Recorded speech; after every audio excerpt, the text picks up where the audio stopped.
Praise the lord. దేవుని నామానికి మహిమ కలుగును గాక. ఉదయకాల సమయంలో పరిశుద్ధుడైన ఆగస్టీను ఎలా రక్షించబడ్డాడో మీకు తెలుసా? ఆగస్టీను తన డైరీలో ఇలా రాసుకుంటూ వచ్చాడు.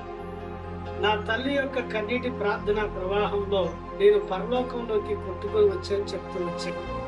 ఆగస్టీను జీవితాన్ని విన్నప్పుడు అద్భుతంగా దేవుడు తను రక్షించినట్లు కనపడతాడు.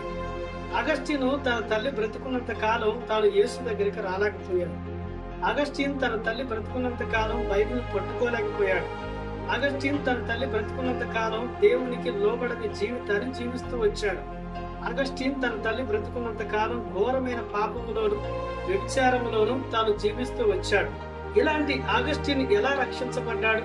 తన తల్లి చనిపోయినప్పుడు కనీసం చూడటానికి కూడా రాని ఆగస్టీన్ క్రూర మనస్తత్వంతో పాపపు మనస్తత్వంతో నింపబడిపోయిన యవనస్తుడు ఎలా పట్టబడ్డాడయ్యా అంటే, ఆగస్టీన్ వాళ్ళ తల్లి చనిపోయిన తర్వాత వాళ్ళ తల్లి ప్రార్థన చేసే గదిలోకి ఆగస్టీన్ వెళ్ళినట్లుగా, ఆ రోజు తనకి మనశ్శాంతి లేక నెమ్మది లేక ఆ తోటలో తిరుగుతూ ఉన్నట్లు ఆయనకు అనిపిస్తా వచ్చింది. ఎంతో బాధకి దుఃఖానికి గురైన అతను తన తల్లి ప్రార్థన చేసే గదిలోకి వెళ్ళగానే అక్కడ ఉన్న దేవుని సన్నిధి ఆగస్టీన్ ని పట్టుకుంది.